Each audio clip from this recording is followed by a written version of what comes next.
Greetings, everyone. I'm Pastor Deb, my husband, Pastor Stephen, and we're here to chat this time about boundaries and leaving and cleaving. A lot of this goes back to Genesis, where, marriage is first mentioned, and it talks about a man leaves his father and mother, and he clings to his spouse, and those two are one flesh. And marriage is this institution where our center of gravity changes. We have a new loyalty, that our loyalty is first of all to our spouse, and these other relationships take a second seat to that. We talked last time about sort of pictures of marriage and talked about it being a covenant relationship that reflects the love and glory of God. And that comes out practically on the ground when you think about this marriage spousal relationship as the primary human relationship you'll have in your life. And then there's a boundary around you, a fence around you, that keep things out and keep things in, things that belong inside and keep things that belong outside. So we talked about family fire. The idea behind family fire is in part, you want fire in your home. You want fire in your fireplace. You want fire in your furnace. You want fire in your oven. But you don't want things on fire that shouldn't be on fire in your house. The fire that you stoke between you, the passion in your relationship, your commitment to one another, that's not fire that should be going other places. You shouldn't not be investing your emotional energies in other people. You should be turning around and bringing that to your spouse, because your spouse is really your new center of gravity. So when you have something to share, when you've got news, when you have a heartache, the person you share that with first and foremost is your spouse. You go to your spouse first. You invest your emotionals in your heart and your efforts first at home with your spouse. Your marriage is your primary decision-making unit. When you have to make a choice about a career, or to buy a car, or just choices, you have some big choices to make. The person you make that choice with is your spouse. You don't go to your mom, you don't go to your neighbor, you don't go to your cousin. Your spouse is the one that you should be making life choices with, and only your spouse. Everyone else around you, they don't get a vote, right? They can give you feedback, they can give you advice, they will anyway, right? But that decision is all at home with your spouse. Right. And you still have emotional connection with those people, and you still are invested in their lives.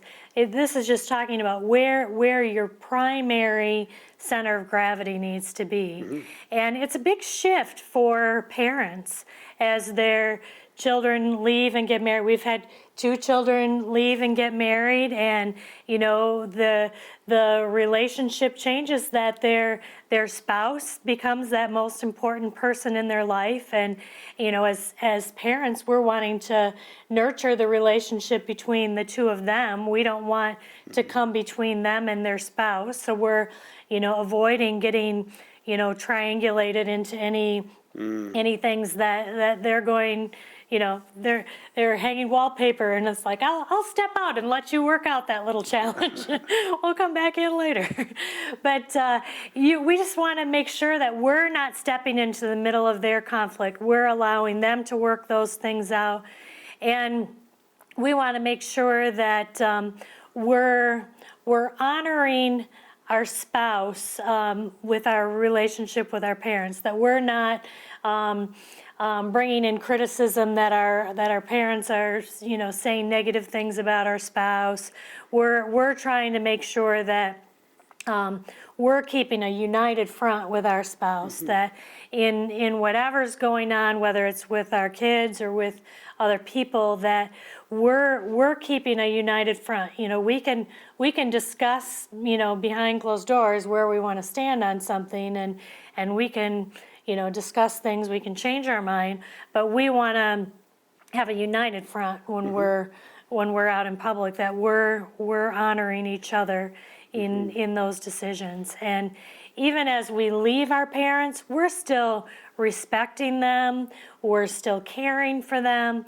We're just not in a position where we have to obey every order that they have about how our marriage should run, because they've they're outside of that primary relationship, and we get to decide how we're going to spend Christmas and how we're going to manage our finances. That's not for someone outside of our relationship to choose. You always want to be unified in public. You never throw your spouse under the bus and say, "Can you believe that idiot? What I'm married to? What they did this week?" That is not okay. You may disagree, and you will have to negotiate ideas, decisions, stances on things together. But when you're in public, when you're talking to your parents, your in-laws, your coworkers, your friends, your church people, you don't insult and degrade each other ever, but you hold each other up and support one another. And have your disagreements at home. You don't fight in public. You take that home, and part of that unity between you is how you behave towards each other in public. And that actually goes for your kids too in some ways. It's kind of countercultural, actually, in America, but your kids are not your life. Your kids are not your primary relationship. They do need you to help raise them, so you have a deep responsibility, but your first priority is not your children. Your first priority is your spouse, because your kids are designed to grow up.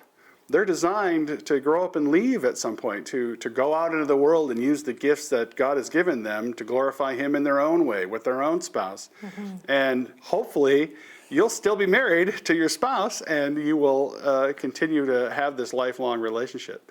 So you want your kids need a lot from you, and it is your responsibility to care for them and to put them first often, but not fully at the expense of your marriage. There are times you should be leaving your kids behind so that you can invest in each other. You should be going on date nights and weekends away and things like that, because in the end, that will actually be a better foundation. Your marriage is your foundation for being a great parent.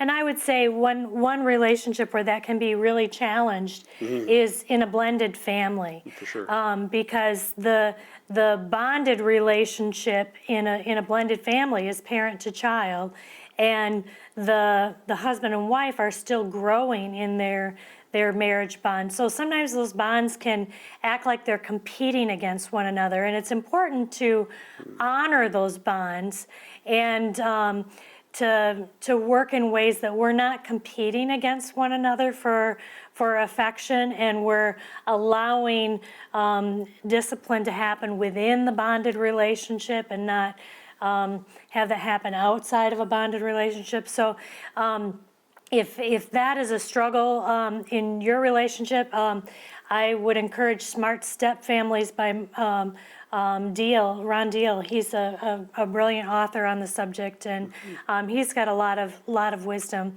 But setting boundaries so that your marriage is protected and it has a healthy environment to grow and flourish is really important.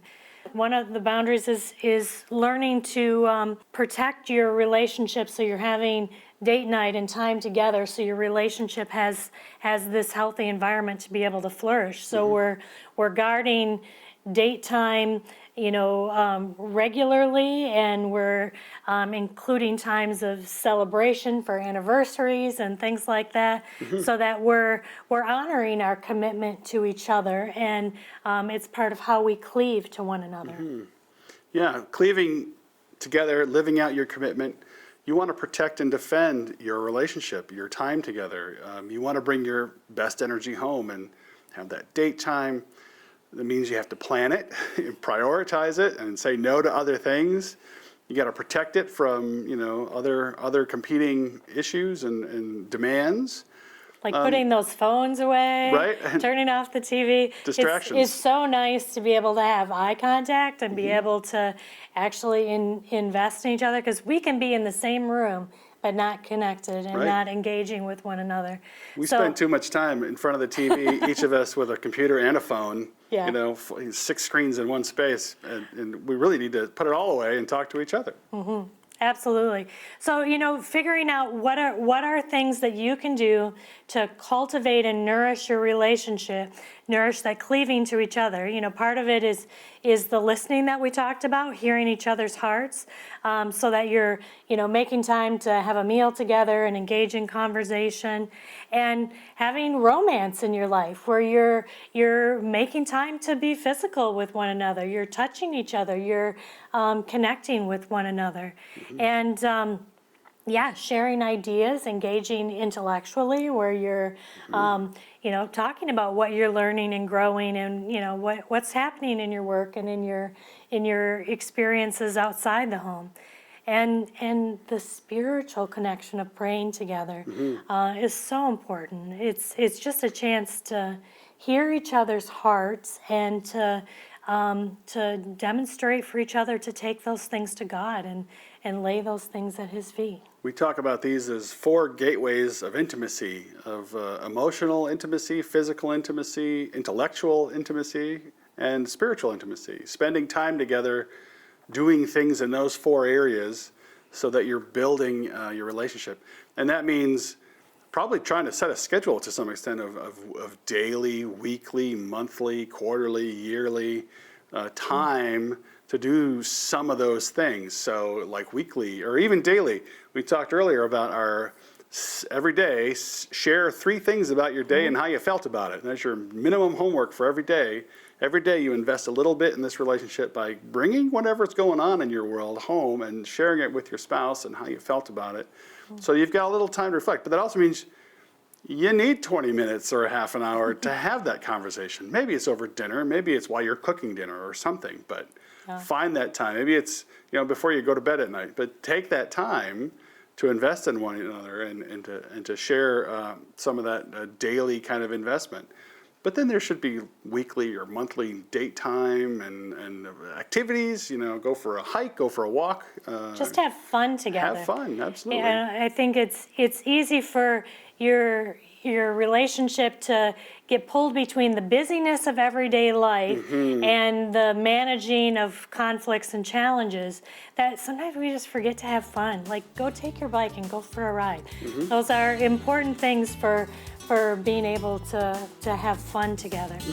So that's our little conversation about leaving and cleaving, and next time we're going to talk about the most important skill you need in your marriage, and that's learning how to forgive. So come back and join us next time.